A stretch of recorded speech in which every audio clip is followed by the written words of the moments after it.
Hi friends, Vallivelan சீரியலில் ஒரு அட்டகாசமான எபிசோட் பற்றி தான் இந்த வீடியோவில் பார்க்க போகிறோம்.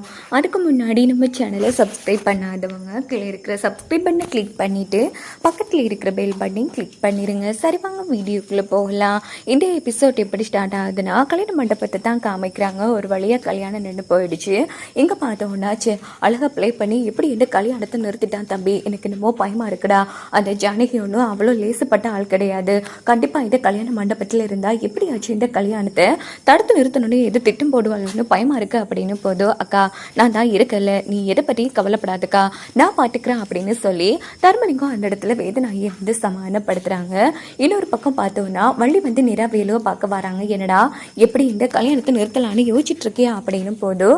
வேலு வந்து வள்ளிக்கிட்ட நக்கலா பேசிட்டு இருக்காங்க. என்ன மேடம், நான் இதுக்கு நிறுத்த போறேன், சத்தியமா நான் எந்த ஒரு பிளானும் பண்ணல அப்படின்னதும், இங்க பாருடா, நீ முழுசு பார்த்தாலே எனக்கு என்னமோ சந்தேகமா இருக்கு. கண்டிப்பா ஏதோ ஒரு திட்டம் போட்டிருக்கணும், ஒழுங்கு மரியாதையா உண்மையை சொல்லு, நிஜமாவே நீ எந்த ஒரு பிளானும் பண்ணல அப்படின்னு போதும்.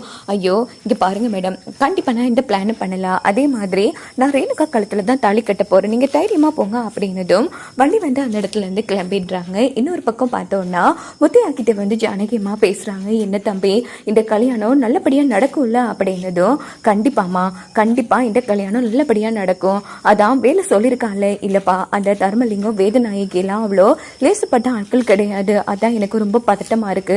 ஏமா, எது திட்டம் வச்சிருக்கீங்களா? நான் இதுக்கு திட்டம் வச்சிருக்கணும், திட்டம் போட்டுலாம் இந்த கல்யாணத்தை நடத்தணும்னு அவசியம் கிடையாது. ஆனா இருந்தாலும் மனசுல கொஞ்சம் பாரமா இருக்கு அப்படின்னதும், கவலைப்படாதீங்கம்மா, கண்டிப்பா இந்த கல்யாணம் நல்லபடியா நடக்கும், வேலு வள்ளியம்மா கழுத்துல தான் தாலி கட்டுவான் அப்படின்னு சொல்லி முத்தையா வந்து ஜானகி கிட்ட பேசிட்டு இருக்காங்க.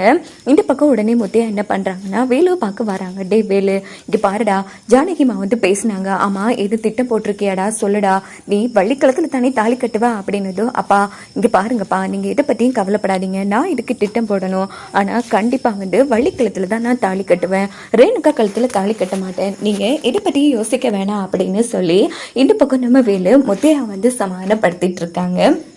இன்னொரு பக்கம் பார்த்தோம்னா ரேணுகா கிளம்பி நேராக வள்ளி ரூமுக்கு வராங்க. இங்கே பாருங்க, என்னங்க யோசிச்சுட்டு இருக்கீங்க, இந்த கல்யாணத்தை எப்படி தடுத்து நிறுத்தலான்னு யோசிக்கிறீங்களா? ஏன்னா உங்களையும் நம்ப முடியாது, வேலுவையும் நம்ப முடியாது அப்படின்னு போதும். இங்கே பாருமா, இப்போ கூட நான் உனக்காக தான் வேலுக்கிட்ட பேசிட்டு வரேன், அப்படி ஒரு நோக்கமே எனக்கு இல்லை, கண்டிப்பாக உன் காலத்தில் தான் வேலு வந்து தாலி கட்டுவான், போதுமா அப்படின்னதும், அப்படின்னா இந்த கல்யாணத்தில் உங்களுக்கு சம்மதமா, ரஞ்சித கல்யாணம் பண்ணிக்க விருப்பம் தானே அப்படின்னதும், இங்கே பாரு, எனக்கு என் அப்பாவோட வாக்கு, என் அப்பாவோட வார்த்தை கௌரவம், இதுகள் தான் முக்கியம், அதனால என் அப்பா என்ன சொன்னாலும் நான் கண்டிப்பா பண்ணுவேன், கண்டிப்பா நான் ரஞ்சித்தை தான் கல்யாணம் பண்ணுவேன், போதுமா அப்படின்னதும், இருந்தாலும் எனக்கு சந்தேகமா இருக்கு, நான் உங்களை நம்பணும்னா எனக்கு சத்தியம் பண்ணி கொடுங்க, நீங்க எங்க லைஃப்ல குறுக்க வரமாட்டேன்னு, அப்போதான் நான் உங்களை நம்புவோம் அப்படின்னு போதும். உடனே நம்ம வள்ளி வந்து ரேணுகாவுக்கு சத்தியம் பண்ணி கொடுக்குறாங்க. கண்டிப்பா என்ன அளவு கல்யாணத்துல எந்த பிரச்சனையும் வராது, நான் உங்க லைஃப்ல குறுக்கவும் வரமாட்டேன் அப்படின்னதும், சரிங்க, இப்போ எனக்கு நம்பிக்கை வந்துருச்சு, ரொம்ப தேங்க்ஸ், நீங்க ரஞ்சித்தை கல்யாணம் பண்ணிட்டு ரொம்ப சந்தோஷமா வாழணும், ஆல் தி பெஸ்ட் அப்படின்னு சொல்லிட்டு ரேணுகா அங்கிருந்து போனதும் வள்ளி வந்து ரொம்ப ஃபீல் பண்ணிட்டு இருக்காங்க.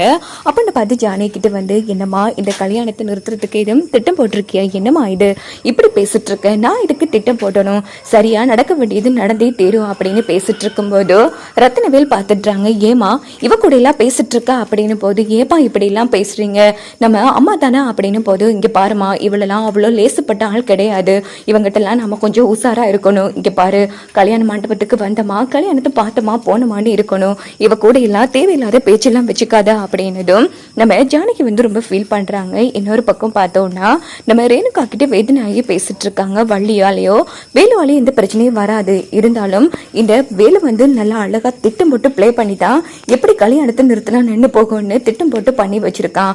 ஆனா அந்த ஜானகி இருக்கால, அவ கண்டிப்பா ரத்னவேலையை வந்து எடுத்து எப்படியாச்சும் இந்த கல்யாணத்தை நிறுத்தணும்னு திட்டம் போடுவா, அதை நாம தான் எப்படியாச்சும் முறியடிக்கணும் அப்படின்னது. என்ன மேடம் இப்படி சொல்றீங்க அப்படின்னு ரேணுகா கேக்குறாங்க. ஆமா, இங்க பாரு, இப்போ அந்த ஜானகி இந்த மண்டபத்துல இருக்கும் வரைக்கும் கண்டிப்பா ஏதாச்சும் குடைச்சல் கொடுத்துட்டே இருப்பா, அதனால அவளை ஏதாச்சும் பண்ணா மட்டும்தான் இந்த கல்யாணம் நடக்கும் அப்படின்னு இவங்க ரெண்டு பேரும் திட்டம் போடுறாங்க. அப்படின்னு பார்த்து ஜானகி அம்மா ரூம்ல இருந்து வெளியில வர கேப்ல நம்ம வேதநாயகியும் வள்ளி என்ன பண்றா, நம்ம ரேணுகாவும் என்ன பண்றாங்கன்னா ஜானகி அம்மா தலையிலேயே ஓங்கி அடிச்சிடுறாங்க. அங்க பார்த்தோம்னா ஜானகி அம்மா தலையிலேயே ஓங்கி அடிச்சிடுறாங்க. உடனே அவங்களும் மயங்கி விழுந்ததும் ஒரு ரூம்ல கட்டி போட்டுட்டு, என்கிட்ட இவ்வளவு தைரியம் இருந்தா சவால் விடுற, கண்டிப்பா வள்ளி கழுத்துல என் பையன் ரஞ்சித் தாண்டி தாலி கட்டுவான் அப்படின்னுட்டு தர்மலிங்கத்துக்கு போன் போட்டு ரூமுக்கு வர சொல்றாங்க. என்னக்கா இப்படி பண்ணி வச்சிருக்க? ஆமாடா, இவ இருந்தா கண்டிப்பா இந்த கல்யாணத்துல ஏதாச்சும் குடைச்சல் கொடுப்பா, அதனாலதான் இவளுக்கு ஒரு முடிவு கண்டிட்டேன். தம்பி இங்க பாருடா, ஏதாச்சும் பிரச்சனை பண்ணுவா, அதனால நீதான் இவளை கொஞ்சம் பத்திரமா பாத்துக்கணும், இந்த கல்யாணம் நல்லபடியா நடக்கணும்னா இவ இந்த மண்டபத்துல இருக்கவே கூடா அப்படின்னதோ, அக்கா அதான் என்கிட்ட சொல்லிட்டல, இதை நானே பண்ணலான்னு இருந்தேன், நான் பாத்துக்கிறேக்கா, நீ தைரியமா இருந்துக்கோ அப்படின்னு இவங்க 3 பேரும் சேர்ந்து திட்டம் போட்டுட்டு இருக்காங்க. இதோட பார்த்தோம்னா இந்த எபிசோட்